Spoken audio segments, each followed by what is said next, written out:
What if I told you that the moment you stop explaining yourself, the moment you stop offering reasons and justifications and apologies for who you are and how you move through the world, something extraordinary begins to happen? Not loud, not dramatic, but unmistakable. You begin to see, with startling clarity, who around you has been feeding on your uncertainty, who has been using your need to be understood as a way to keep you small, manageable, predictable.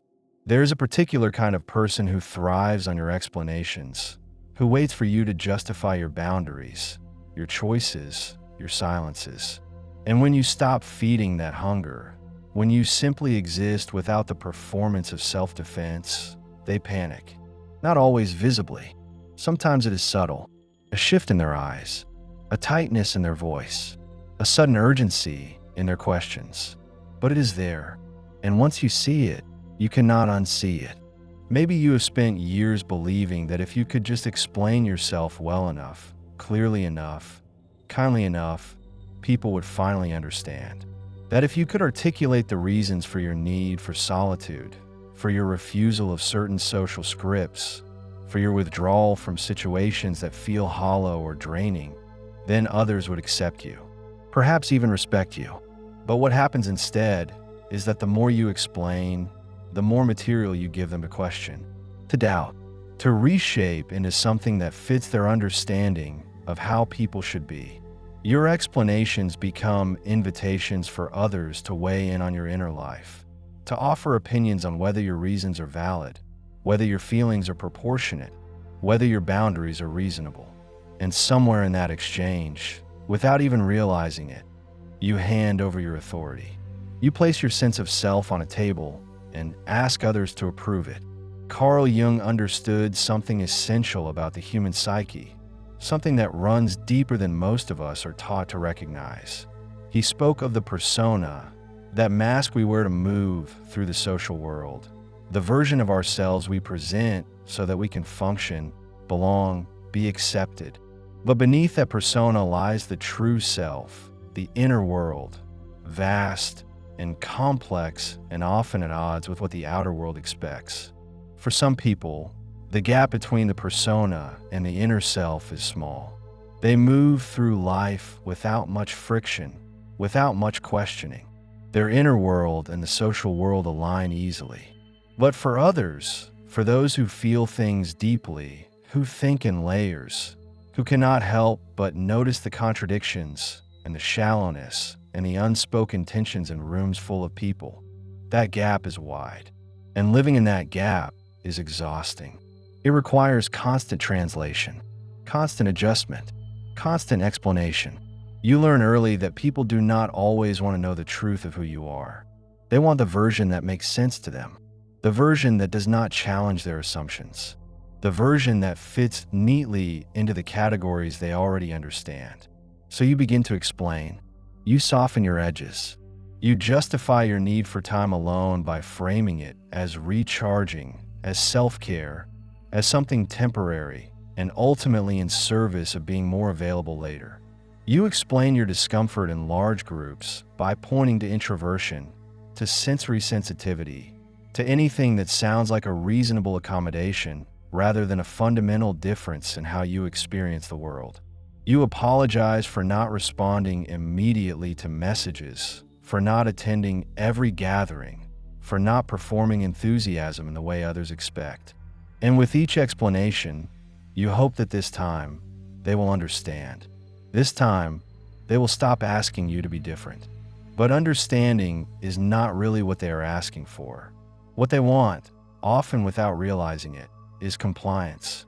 They want you to continue explaining because as long as you are explaining, you are negotiating. You are treating your own existence as something that requires permission. And negotiation implies that there is a possibility you might change, might adjust, might eventually become the version of yourself they find more comfortable. Your explanations signal that you're still uncertain, still seeking approval, still willing to defend your right to be as you are. And that uncertainty is useful to certain people. It keeps the dynamic in place. It keeps you in the position of justifying while they remain in the position of judging. There's a particular kind of relationship, and you may recognize it immediately, where you find yourself constantly explaining why you need space, explaining why you do not want to engage in a particular conversation, explaining why something that seems small to them feels significant to you. And no matter how clearly you articulate it, no matter how patient or kind or rational you are, it is never quite enough. They ask follow-up questions. They express confusion. They suggest that maybe you are overthinking. Maybe you're being too sensitive. Maybe you are creating problems where none exist. And so you explain again in a different way, hoping that this new angle will finally land. But it does not, because the issue is not that they do not understand. The issue is that they do not want to accept what you're telling them. They do not want to accept that you have needs and boundaries and an inner life that does not center their comfort. Jung also spoke of projection, the way we unconsciously place our own unacknowledged feelings and fears onto others. When someone cannot tolerate your depth, your need for solitude, your refusal to perform a certain kind of social ease, it is often because something in you reflects something they have rejected in themselves. Perhaps they have buried their own need for quiet. Perhaps they have learned to distrust their own inner world, and now they distrust yours. Perhaps your comfort with being alone reminds them of a loneliness they refuse to face. And so they respond to you with suspicion, with criticism, with the insistence that you should be different. They frame your introversion as coldness, your thoughtfulness as overthinking, your boundaries as rejection. And if you accept their framing, if you begin to see yourself through their discomfort, you will spend your life trying to prove that you are not what they fear you are. But what if you stopped? What if you simply stopped explaining? Not out of anger or defiance, but out of a quiet recognition that your inner life does not require external validation. What if you allowed yourself to exist as you are, without the constant translation, without the apologetic footnotes, without the performance of making others comfortable with your complexity? What if you set a boundary and did not follow it with a paragraph of justification? What if you declined an invitation and offered no reason beyond the fact that you do not wish to attend? What if you allowed silence to stand where you once would have filled it with reassurance? What happens then is that the dynamic shifts. Suddenly, the people who have been accustomed to your explanations, who have come to expect your uncertainty, find themselves without the script they relied on. And some of them will panic. The panic does not always look like panic. Sometimes it looks like confusion. They will ask if something is wrong. They will probe, gently at first, then more insistently, trying to locate the reason for the change. They will suggest that you're being distant, that you're acting differently, that something must have happened. They're trying to pull you back into the old pattern, back into the place where you explain and they evaluate. Because your silence, your refusal to justify, is unsettling to them. It suggests that you have moved into a place of inner certainty, a place where their approval is no longer the measure of your worth. And for people who have been unconsciously relying on your uncertainty, that shift feels threatening. Other times, the panic looks like anger. They will accuse you of being cold, selfish, uncommunicative. They will frame your boundaries as attacks, your self-possession as arrogance. They will tell you that you have changed, and not for the better. What they mean is that you have stopped accommodating their need to define you. You have stopped allowing them to treat your inner world as a problem to be solved or a flaw to be corrected. And that loss of control, that sudden absence of your willingness to negotiate your own existence, can provoke a reaction that reveals just how much they were invested in keeping you uncertain. But some people will not panic. Some people will simply accept the shift. They will respect your boundaries without needing a dissertation on why they exist. They will meet your silence with their own calm presence. They will not interpret your need for space as a rejection of them, because they are secure enough in themselves to understand that your inner life is not about them. These are the people who were never feeding on your explanations in the first place. These are the people who see you not the version of you that makes them comfortable, but the actual complexity of who you are. And they do not need you to apologize for it. Watching who panics when you stop explaining is not about testing people or setting traps. It is not about being withholding or deliberately difficult. It is simply about noticing. Noticing who respects your autonomy and who resents it. Noticing who can tolerate your depth and who needs you to flatten yourself. Noticing who meets you with curiosity and who meets you with control. Because the people who panic, who push back, who insist that you owe them reasons and reassurances and constant access to your inner process, are often the people who have been relating to you through a framework of power rather than connection. They have been treating your explanations as a form of submission, as evidence that you are still negotiating your right to exist as you are. And when you stop negotiating, the framework collapses. This does not mean that you should never explain yourself. There are moments when sharing your inner world is an act of intimacy, of trust, of genuine connection. There are people who ask not because they need to control you, but because they genuinely want to understand you. The difference is in the quality of the listening. When someone listens to understand, they receive your words with openness. They do not interrupt with counterarguments. They do not use your vulnerability as ammunition. They do not treat your explanation as a starting point for convincing you to be different. They simply listen, and in that listening, they honor the reality of your experience. But when someone listens to control, they are not really listening at all. They are waiting for gaps in your reasoning. They are measuring your words against their own expectations. They are preparing their rebuttal. And no amount of explaining will ever satisfy that kind of listening, because the goal is not understanding. The goal is compliance. Jung spoke of individuation as the process of becoming who you truly are, of integrating the unconscious with the conscious, of moving beyond the persona into a deeper, more authentic selfhood.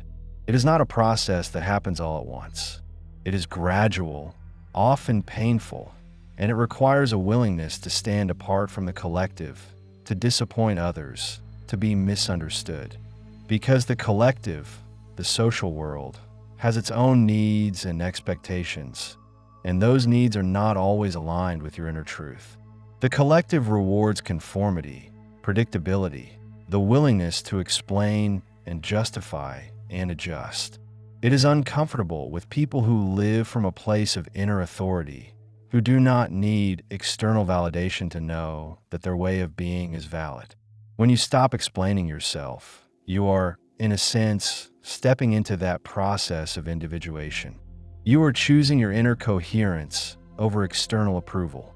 You are saying, quietly but firmly, that you do not need to convince anyone of your right to exist as you are. And that choice, that shift, can feel lonely, because it means accepting that not everyone will come with you. Some people will fall away. Some relationships will reveal themselves to have been conditional, dependent on your willingness to remain uncertain, to keep explaining, to keep negotiating. And losing those relationships, even when you know they were not truly nourishing you, can still hurt. Because we are relational beings. We want to be seen. We want to be understood. We want to belong. But there is a difference between belonging and contorting. There is a difference between being seen and being monitored. There is a difference between connection and control. And sometimes, in order to find the kind of belonging that does not require you to abandon yourself, you have to be willing to walk through a period of not belonging at all. You have to be willing to sit in the discomfort of being misunderstood, of being labeled difficult or distant or cold, and trust that the people who are meant to understand you will not need 1,000 explanations. They will simply see you, and that seeing will be enough. You may have noticed that the people who demand the most explanations are often the people who give the least. They expect you to justify your boundaries, your needs, your choices, but they do not offer the same transparency in return. They operate from an unspoken assumption that their way of being is the default, the norm, and that any deviation from that norm requires justification. They do not see their own preferences and needs as choices. They see them as simply how things are. And so when you choose differently, when you prioritize solitude over socializing, depth over breadth, authenticity over agreeability, they experience it as a disruption, as something that needs to be explained, examined, corrected. But what if your way of being is not a deviation? What if it is simply a different way of being human? What if introversion is not a deficit of extroversion, but its own complete orientation? What if depth is not a failure to be light, but its own kind of richness? What if your need for solitude is not a symptom of brokenness, but a reflection of how you restore and sustain yourself? Jung believed that introversion and extroversion were both valid, both necessary, both complete ways of engaging with the world. But the world, particularly in cultures that prize constant sociability and outward achievement, tends to favor extroversion, tends to treat introversion as something to be overcome, managed, apologized for. And so introverts learn to explain, learn to justify, learn to frame their inner orientation in terms that extroverts can accept. But the cost of that constant translation is high. It is exhausting to live in a state of perpetual justification. It is depleting to treat your own nature as something that requires a disclaimer. And over time, that exhaustion can turn into something darker, into shame, into the belief that there is something fundamentally wrong with you, that your need for quiet and depth and solitude is a flaw, a weakness, a failure to be fully human. You begin to internalize the judgments of others. You begin to see yourself through their discomfort, and that internalization can shape your entire life, leading you to choose paths that do not fit you, relationships that drain you, environments that leave you feeling like a stranger to yourself. Stopping the explanations is not just about changing how you interact with others. It is about changing how you relate to yourself. It is about reclaiming your own authority over your inner experience. It is about recognizing that you do not need anyone's permission to be as you are, that your depth is not a problem, that your need for solitude is not a deficiency, that your discomfort with superficiality is not a failure to be easygoing.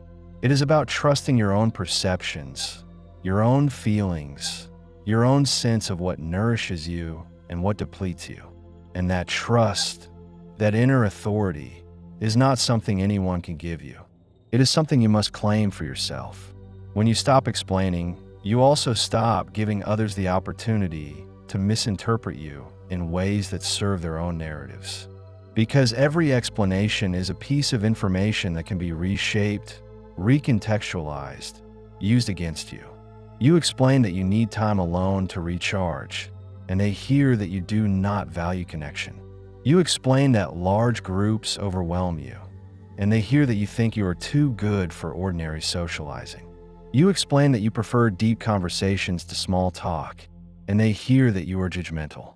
The more you explain, the more material you give them to construct a version of you that fits their assumptions.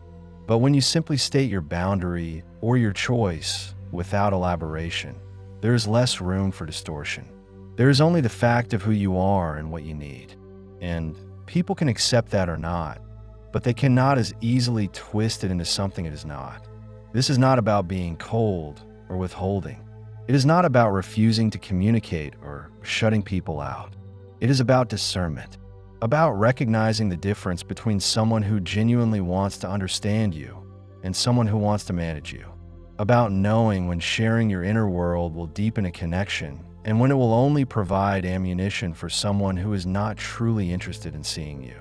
It is about protecting your energy, your clarity, your sense of self, because those things are precious, and not everyone has earned access to them. There is a particular loneliness that comes with being someone who lives deeply in their inner world. You can be surrounded by people and still feel unseen. You can be in conversation and still feel unheard. Because most social interaction operates on a surface level, a level of pleasantries and shared references and unspoken agreements not to go too deep, not to ask too much, not to disrupt the comfortable flow. And for people who naturally think in layers, who cannot help but notice the undercurrents, the contradictions, the unspoken truths that surface level can feel like a kind of exile. You learn to participate, to smile, to nod, to offer the expected responses, but part of you remains elsewhere, observing, wondering if anyone else feels the same strange distance. And so you try to bridge that distance with explanations. You try to articulate what you're feeling, what you're noticing, what you're thinking, in the hope that someone will recognize it, will say, yes, I feel that too, I see that too. But often, the response is confusion or dismissal, or the subtle suggestion that you're overthinking, that you are making things more complicated than they need to be. And each time that happens, the loneliness deepens, because it confirms the fear that you are alone in your perceptions, that the way you experience the world is not shared, not understood, not valid. But what if the loneliness is not a sign that something is wrong with you? What if it is simply the cost of depth in a world that often prioritizes speed and surface? What if the people who feel that loneliness are not broken, but simply attuned to dimensions of experience that others overlook? Jung believed that the unconscious, the inner world, is vast and rich and essential, and that those who are willing to engage with it, to explore it, to bring it into consciousness, are doing necessary work, not just for themselves, but for the collective. Because the collective needs people who are willing to go deep, to ask hard questions, to sit with complexity and ambiguity and the uncomfortable truths that lie beneath the surface. But that work is not rewarded in obvious ways. It does not come with applause or recognition or social ease. Often, it comes with misunderstanding, with being seen as too much or not enough, with being asked to explain yourself over and over, as if your inner life is a problem that needs solving. And if you internalize that message, if you begin to believe that your depth is a burden, you will spend your life trying to be lighter, simpler, easier. You will edit yourself down to a version that others can tolerate. And in doing so, you will lose the very thing that makes you who you are. When you stop explaining, you give yourself permission to be complex, to be contradictory, to be someone who does not fit neatly into categories or expectations. You stop trying to make yourself legible to people who are not willing to do the work of truly seeing you. And in that stopping, in that refusal to keep translating yourself into terms that diminish you, you begin to inhabit your own life more fully. You begin to trust that the right people, the people who are capable of meeting you in your depth, will not need a manual.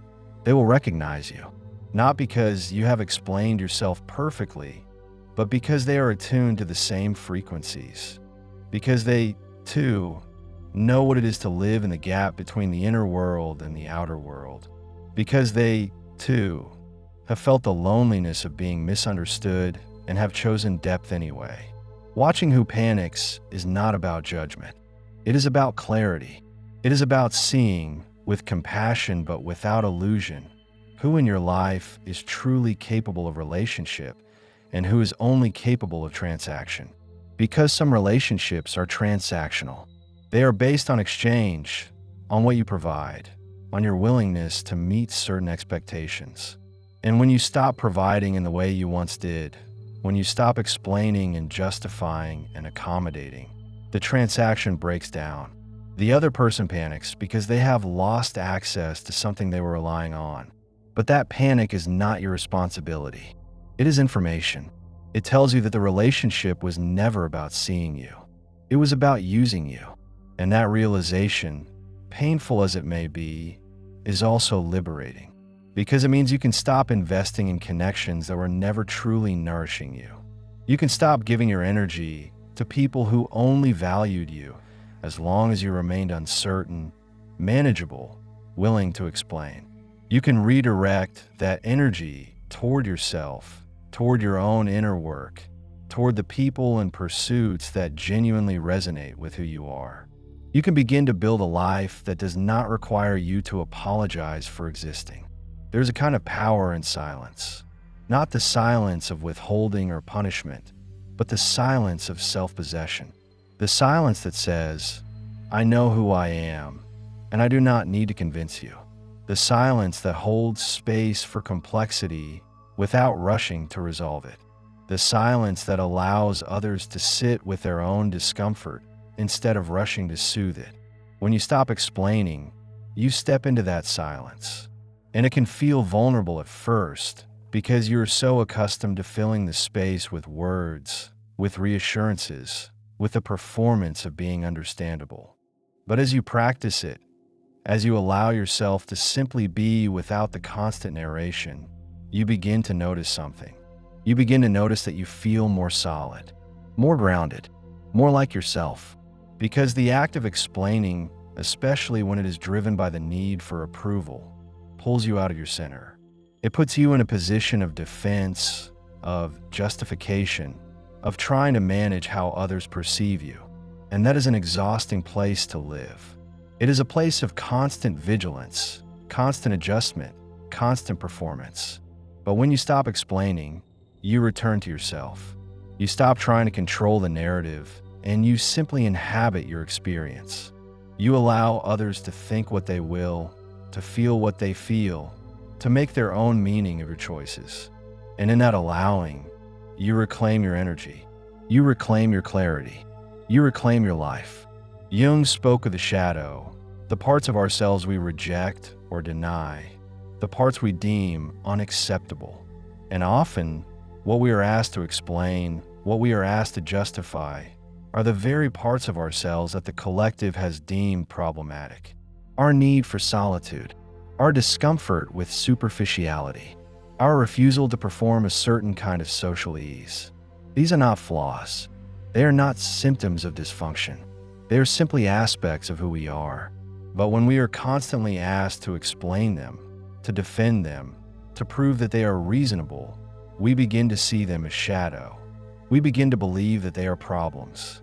And so we try to hide them, to minimize them, to apologize for them. But what if those aspects of yourself are not shadow? What if they are simply parts of you that the world has not learned to value? What if your need for solitude is not a rejection of others, but a deep honoring of your own inner life? What if your discomfort with small talk is not snobbishness, but a longing for genuine connection? What if your refusal to perform enthusiasm is not coldness, but authenticity? When you stop explaining, you stop treating these parts of yourself as problems. You stop offering them up for judgment. You simply allow them to be. And in that allowing, you integrate them. You bring them out of the shadow and into the light of your own acceptance. This process is not quick. It is not easy. It requires you to tolerate the discomfort of being misunderstood. It requires you to sit with the anxiety that arises when you stop seeking approval. It requires you to trust that your inner sense of who you are is more reliable than the projections and judgments of others. And there will be moments when you doubt. Moments when the old habit of explaining rises up, when you feel the urge to justify, to smooth things over, to make others comfortable. And that is okay. This is not about perfection. It is about practice. It is about noticing the impulse and choosing, more often than not, to let it pass, to stay silent, to stay grounded in yourself. Over time, you will begin to notice the shifts. You will notice that the people who remain in your life are the ones who never needed the explanations, the ones who see you and accept you and meet you with respect. You will notice that you have more energy, more clarity, more space for the things that truly matter to you. You will notice that your inner world feels less like a burden and more like a source of strength. You will notice that you are no longer performing your life for an audience that does not truly see you. You're simply living it. And that simplicity, that authenticity, is its own kind of freedom. There is no endpoint to this process. Individuation, as Jung described it, is lifelong. It is not about arriving at a fixed state of self-knowledge or self-acceptance. It is about continually deepening your relationship with yourself, continually bringing more of your unconscious into consciousness, continually choosing authenticity over approval. And part of that process is learning when to speak and when to remain silent, when to share your inner world and when to protect it, when to explain and when to simply be. You are not broken.